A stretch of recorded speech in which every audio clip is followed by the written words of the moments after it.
우리 교회 창립 3주년 기념주일에 우리는 오늘 본문을 통해서 우리 교회가 에베소 교회처럼 그리고 그곳에서 목회한 바울처럼 우리 교회도 목회자인 저도 에베소 교회와 바울을 닮아서 서로 함께하는 교회,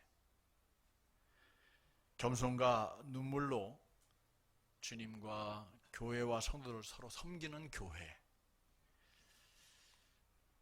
오직 주의 말씀을 가르치고 배우고 전하는 샘솟는 교회 되자고 말씀을 나누었습니다. 기억나실 줄로 생각합니다. 지난 주일에 약속한 것처럼 이제 그 나머지 부분을 오늘 상고하면서 서로 은혜 나누기를 원합니다. 말씀을 듣고 순종하여서 말씀이 삶이 되기까지 말씀을 반드시 살아내는 샘솟는 교회 성도들 되시기를 주의 이름으로 당부드립니다. 주님께서는 본문을 통해서 우리들에게 네 번째로 에베소 교회의 바울은 증인으로서의 목회자였다. 그래서 우리들에게 증인이 되는 교회, 증인이 되는 성도가 되라고 당부하십니다. 21절 말씀 우리 한번 같이 읽어보도록 하겠습니다. 나는 유대 사람에게나 그리스 사람에게나 똑같이 회개하고 하나님께로 돌아올 것과 우리 주 예수를 믿을 것을 엄숙히 증언하였습니다. 바울은 성도들 앞에서 예수님의 증인으로 살고자 했습니다. 왜냐하면 주님께서 바울뿐만 아니라 모든 당신의 제자들을 부르셔서 무엇이 되라고 말씀하시냐면 증인이 되라고 말씀하셨습니다. 그래서 바울은 어디서든지 누구를 만나든지 예수님의 증인이 되고자 했습니다. 그는 다메섹으로 가는 길에 부활하신 예수님을 분명히 만났고 그 일을 생생하게 기억하고 있었습니다. 그리고 예루살렘을 찾아가서 예수님과 함께 생활했던 12 사도들뿐만 아니라 다른 여러 제자들을 만나서 예수님에 대한 이야기를 다 전해 들었습니다. 예수님이 어떻게 사셨는지, 무슨 말씀을 전해 주셨는지를 다 전해 들었습니다. 그는 예수님의 증인들이었던 사도들과 제자들이 증언한 내용에 대해서 분명한 믿음을 가지게 되었고, 그래서 자신도 어딜 가든지 예수님이 하신 말씀과 예수님의 생애를 증언하는 증인으로 살았던 것입니다. 오순절날 마가다락방에서 성령을 받은 제자들이 그 방문을 걸어 잠그고 있다가 마치 폭발하듯이 그 문을 뛰쳐나가서 유대인들 앞에서 큰 소리로 외쳤죠. 그때 베드로는 말합니다. 우리가 예수가 죽은 자 가운데서 다시 살아난 증인들이다 라고 이렇게 외쳤습니다. 죽은 사람이 살아난 그 일의 증인이 우리라고, 우리가 직접 봤다고 이야기하는 겁니다. 베드로의 첫 설교 가운데 이렇게 말합니다. 사도행전 2장 32절 말씀입니다. 함께 읽어봅니다. 이 예수를 하나님께서 살리셨습니다. 우리는 모두 이 일의 증인입니다. 무슨 일이요? 살리신 일, 죽음에서 다시 살아나신 이 일의 증인이다 이렇게 이야기를 하고 있습니다. 여기서 이 증인이라는 말의 헬라어는 마루티스라는 말입니다. 이 말은 증인, 순교자, 기록자 이런 의미를 가지고 있습니다.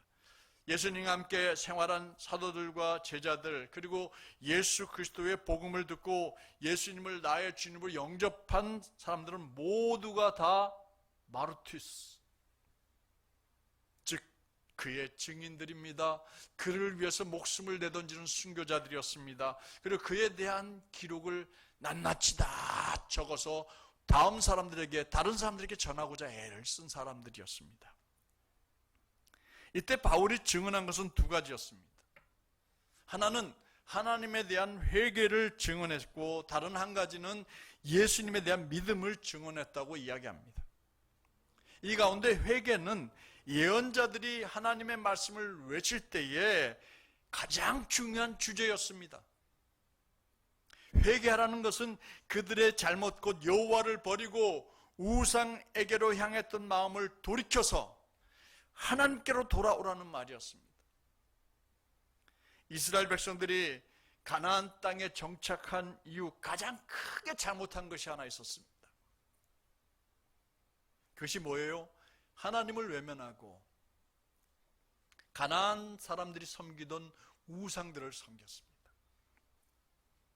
그리고 하나님의 말씀인 율법을 지키지 않았던 겁니다. 그러나 하나님께서는 약속을 버린 그들을 저버리지 않으시고 끊임없이 하나님의 사람들을 보내셔서 백성들에게 뭐라고 외치라고 했습니까? 내게로 돌아와라. 내게로 와라. 이렇게 외치게 하셨습니다. 이사야서 55장 7절 말씀, 대표적인 말씀이에요. 한번 읽어보도록 하겠습니다. 시작. 불의한 자는 그 생각을 버리고 주님께 돌아오너라. 주님께서 그에게 긍휼을 베푸실 것이다. 우리의 하나님께로 돌아오너라. 주님께서 너그럽게 용서하여 주실 것이다. 할렐루야. 하나님께로 돌아오라는 것이었습니다. 이 회개에 관한 증언이 그 예언자들에게서만 끝난 게 아니라 계속 이어져서 세례 요한까지 이어지게 됩니다. 그래서 세례 요한도 유대 광야에서 첫 번째 외친 소리가 뭔 줄 아세요? 회개하라. 하나님의 나라가 가까이 왔다 하는 말이었습니다. 세례 요한뿐만 아니라 예수님께서도 광야에서 시험을 받으신 후에 가버나움으로 올라가시게 됩니다. 거기서부터 이제 공생애를 시작하시는데 그 공생애를 시작하시면서 첫 번째로 백성들에게 외친 말이 무엇인 줄 아세요? 회개하라. 하나님의 나라가 가까이 왔다 하는 말이었습니다. 그렇습니다. 여러분들이 듣기에는 좀 불편하실지 몰라도 목회자는, 이 강단에선 설교자는 항상 여러분에게 회개의 복음을 외쳐야만 하는 의무가 있습니다. 하나님께로 돌아오라고 외쳐야 합니다. 그래서 바울은 에베소 교회에서 목회를 하는 동안 성도들에게 하나님에 대한 회개를 증언하였고 하나님께로 돌아오라고, 회개하고 돌아오라고 담대하게 외쳤던 것입니다. 뿐만 아니라 바울은 예수 그리스도에 대한 믿음을 증언하였습니다. 사실 보통 사람들이 예수님의 탄생과 삶과 그의 가르침과 그가 당한 고난과 그가 당한 죽으심과 부활과 승천과 재림을 믿는다는 것 쉬운 일이 아닙니다.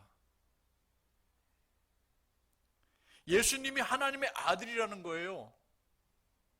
그가 성령으로 동정녀 마리아에게서 태어났다는 겁니다. 남자를 모르는 여자의 몸에서 태어났다는 거죠. 그가 고난을 받고 십자가에 못 박혀서 분명히 운명했는데 그가 무덤에 묻혀 있는데 사흘 만에 살아났다는 겁니다.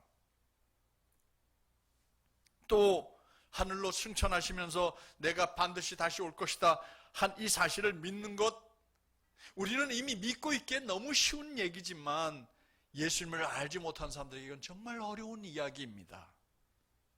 그래서 바울은 그들에게 예수님에 대해서 분명하게 증언을 하였습니다. 이렇게 증언할 수 있었던 것은 바울이 예수님에 대한 너무나 분명한 믿음을 그가 가지고 있었기 때문입니다. 여러분들이 예수님을 살아계심을 믿으십니까? 예수님께 부활하셨음을 믿으십니까? 다시 오실 것을 믿습니까? 그러면 말할 수 있잖아요. 이야기해 줄 수 있잖아요. 이야기해야 합니다. 바울은 담대하게 얘기했던 거예요. 왜요? 거기에 대한 믿음이 너무나 분명했기 때문이에요. 그래서 갈라디아서 2장 20절에 이렇게 고백합니다. 함께 읽어봅니다. 나는 그리스도와 함께 십자가에 못 박혔습니다. 이제 살고 있는 것은, 다시 한번, 이제 살고 있는 것은 내가 아닙니다. 그리스도께서 내 안에서 살고 계십니다. 내가 지금 육신 안에 살고 있는 삶은 나를 사랑하셔서 나를 위하여 자기의 몸을 내어주신 하나님의 아들을 믿는 믿음 안에서 살아가는 것입니다. 할렐루야. 위대한 고백입니다. 바울은 자신이 지금 육체를 가지고 살고 있는 것은 하나님을 믿는 믿음 안에서 사는 것이라고 했어요. 이렇게 분명한 믿음에 대하여 바울은 사람들에게 증언하지 않을 수 없었던 겁니다. 사랑하는 성도 여러분, 우리들의 삶 또한 바울과 베드로처럼 누구 앞에서나 하나님께로 돌아가자고, 이제는 옛날 생활을 청산하고 하나님께로 돌아가자고, 그 길이 살 길이라고 이야기하고, 우리 예수님 믿자고, 예수님은 살아나셨고 부활하셨고 승천하셨고 다시 오실 분이라고 담대하게 증언할 수 있는 증인들이 되시기를 주님의 이름으로 당부드립니다. 다섯 번째로, 주님께서는 본문을 통하여서 바울의 에베소 교회 목회는 성령의 메인 목회였다라는 걸 우리에게 말해줍니다. 22절과 23절을 같이 한번 읽어보도록 하겠습니다. 보십시오. 이제 나는 성령에 매여서 예루살렘으로 가는 길입니다. 거기서 무슨 일이 내게 닥칠지 나는 모릅니다. 다만 내가 아는 것은 성령이 내게 알려주시는 것뿐인데, 어느 도시에서든지 투옥과 환난이 나를 기다리고 있다는 것입니다. 바울은 계속해서 말하기를 뭐에 매여서 살고 있다고요? 뭐에 매여서 지금 예루살렘으로 가고 있다고요? 성령에 매여서 가고 있다고 했습니다. 자기가 어떤 목적을 이루기 위해서 가고 있는 게 아니라고 했어요. 예루살렘으로 갈 때 성령에 매여서 가는데, 단지 지금 예루살렘으로 가는 이 길만 성령에 매여서 산 사람이 아니었습니다. 바울이 다메섹에서 회심한 이후로 늘 그는 성령에 매여서 성령이 하고자 하는 일을 행하였습니다. 안디옥 교회에서 선교사로 나갈 때도 성령의 지시함을 따라서 아무도 해본 적이 없는 낯선 이방인들을 향하여 선교사로 나갔습니다. 그때도 분명히 성령의 지시함을 받아서 했다고 그랬습니다. 첫 선교 여행도 성령의 보내심을 받아서 구브로 섬으로 갔다고 얘기했습니다. 구브로 섬에서 마술사 엘루마를 당장 눈멀게 만든 것도 성령의 역사심으로 이룬 일입니다. 그가 복음을 전하고 예수님을 믿고 예수님의 제자가 된 사람들 모두도 성령으로 충만하게 했던 것도 그가 성령 충만했기 때문이었습니다. 두 번째 선교여행을 할 때도 성령께서 보여주는 환상을 따라서 소아시라로 가지 아니하고 에게를 건너서 마게도냐로 건너갔어요. 그게 유럽으로 향했던 선교 역사였습니다. 모두가 다 성령의 인도하심을 따라 행하였습니다. 이렇게 바울의 사역은 늘 성령과 함께하는 사역이었습니다. 성령의 지시함을 받고 성령의 인도함을 받고 성령의 이끄심을 받아서 사역을 했습니다. 성령의 말하시게 하심을 따라 말했습니다. 그 결과 곳곳에서 성령의 역사가 일어났고 많은 사람들이 예수 그리스도의 복음을 받아들였고 예수님을 믿게 되었고 예수님의 제자를 만들어내게 되었고 곳곳에서 주님의 교회가 세워지게 된 것입니다. 이제 우리 샘솟는 교회도 또 교회 부흥도 교회 지도자들과 온 성도들이 성령에 매일 때에 성령으로 충만할 때 가능하게 될 줄로 믿습니다. 우리 성령 충만하길 축원합니다. 성령 충만합시다. 하나님의 영에 매여 살아봅시다. 성령이 떠난 교회는 절대로 부흥할 수 없습니다. 성령이 떠난 교회는 냉랭하고 썰렁합니다. 그러나 성령으로 충만한 교회는 작아도 따뜻한 줄로 믿습니다. 작아도 열기가 그 안에 있는 줄로 믿습니다. 찬양의 소리가 크고요. 아멘 소리도 크고요. 아멘 소리도 크고요. 기도 소리도 크게 들립니다. 소문이 나게 됩니다. 우리 샘솟는 교회가 성령의 메인 교회, 성령으로 충만한 교회, 앞으로도 더욱 성령 충만한 교회가 될 줄로 믿습니다. 이렇게 성령에 매이게 되면 몇 가지 특징이 사역 가운데 나타나게 됩니다. 그 첫 번째 특징은 앞날을 알지 못하지만 굳이 알려고도 하지 않고 성령께 맡기고 전진해 나가게 되는 겁니다.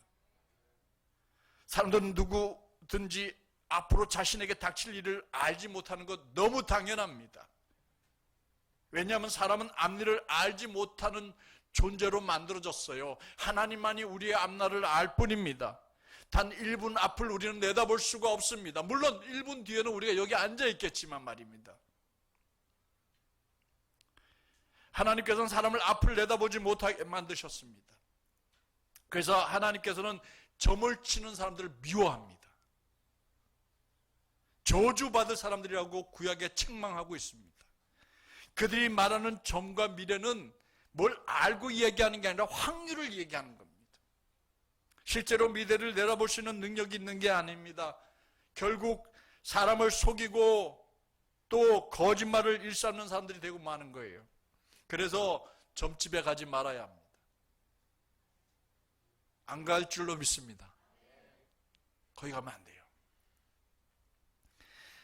바울은 자신이 성령에 매여서 예루살렘으로 가지만 성령께서 자신 앞날에 대해서 전혀 알려주지 않은 채 자기를 데려가고 계신다고 얘기합니다. 한 가지 알려준 게 있다고 그랬어요. 그에게 성령님이 알려준 건 뭐냐? 바울아, 내가 가는 길에는 고난과 환난이 내 앞에 있을 것이다 라고 얘기했습니다.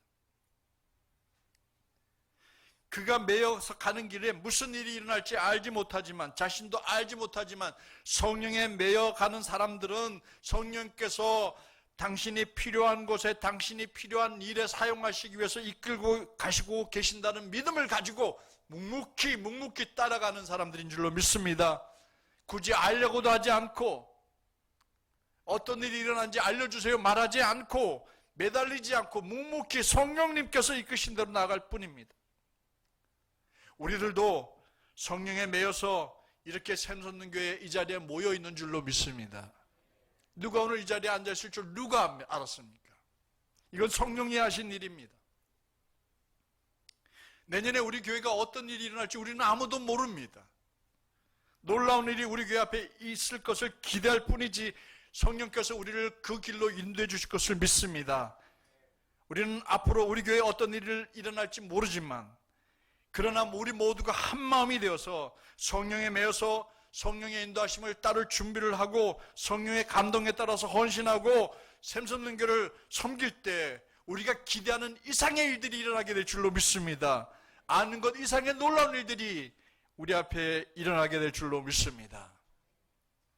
더 나아가 성령은 바울에게 일부러 알려주셔서 알게 된 것이 하나 있는데, 그것은 바울이 어느 도시를 가든지 투옥과 환난이 기다리고 있다라는 것을 말해 주었습니다.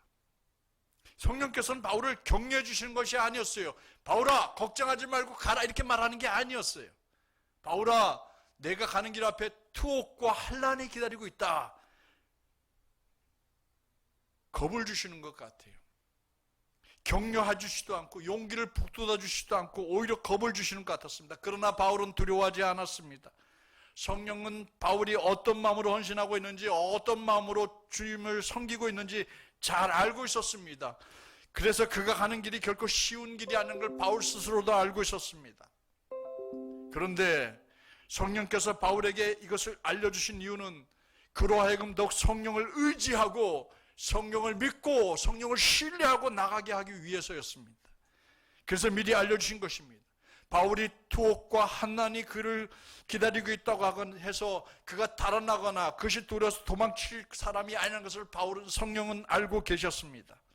그래서 성령님은 바울에게 미리 마음의 준비를 하라고, 언제든지 각오를 하라고 알려주신 것이라 저는 생각합니다.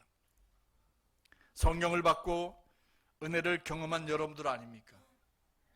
여러분들이 지금 앞날에 투옥과 환난 같은 것들이 기다린다는 사실을 성령께서 우리에게 알려주신다면 우리 가운데 얼마나 많은 분들이 이 길을 끝까지 걸어갈까요? 어쩌면 가룟 유다처럼 예수를 팔아버리거나 아나니아와 삽비라처럼 성령을 속이거나 데마처럼 믿음을 버리고 세상을 사랑하여서 배교하고 떠날 사람들이 우리 가운데는 없고 저 옆에 교회는 있는 줄로 생각합니다. 우리 교회는 없을 줄로 믿습니다.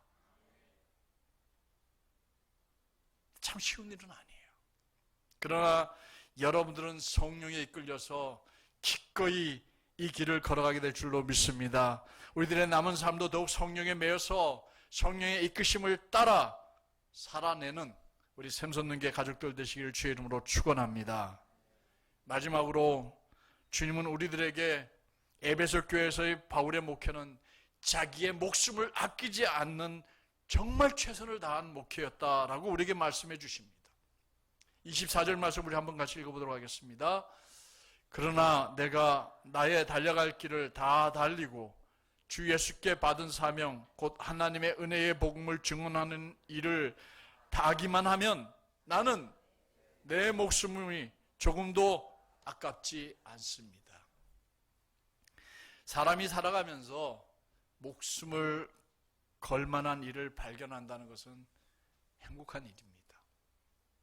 보통의 사람들, 건강한 마음을 가지고 생각을 가진 사람들은 대개 한 가지를 위해서 목숨을 걸 수 있어요. 그 한 가지가 뭔지 아세요? 가족들입니다. 가족을 위해서는 자기 목숨을 버려요.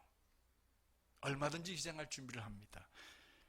그런데 보통의 사람들과 다른 사람들은 단지 가족뿐만 아니라 특별한 대의를 위해서, 큰 일을 위해서 자기 목숨을 버리는 사람들이 있어요. 나라와 민족을 위해서, 하나님 나라와 복음을 위해서 목숨을 아까워하지 않는 사람들이 역사상 참 많았습니다. 우리는 그들을 위인들이라고 말합니다. 사명을 가진 사람들, 곧 대의를 위해서 목숨을 버린 사람들입니다. 큰 사람들입니다. 우리가 아는 유관순 열사, 또 안중근 같은 분들이 나라와 민족을 위해서 목숨을 버린 사람들입니다. 자기 목숨을 아까워하는 사람이었다면 그렇게 살지 않았을 겁니다. 주기철 목사님, 우리 성결교단의 위대한 여전사님, 문준경 전도사님, 12사도들, 사도 바울 그 외에 많은 사명자들이 주님과 그의 나라를 위하여 목숨을 아끼지 않은 사람들입니다. 바울은 오늘 에베소 교회 장로들을 끌어안고 눈물로 자신이 달려갈 길을 다 마치려 하고 곧 다메섹 길에서 주님께서 주신 그 사명, 그것을 감당하기 위해서 자기가 생명을 조금도 귀한 것으로 아끼지 아니하고 기꺼이 바치겠다고 눈물로 말하고 있습니다. 이런 마음으로 사명자를 길을 걷는 사람들, 행복한 사람들인 줄로 믿습니다. 사랑하는 성도 여러분, 2024년도 회기가 오늘부터 시작이 되어집니다. 우리가 함께 걸어왔던 길, 오늘 제가 주보에도 썼지만 참 아름다운 길입니다. 행복한 길이었다고 믿습니다.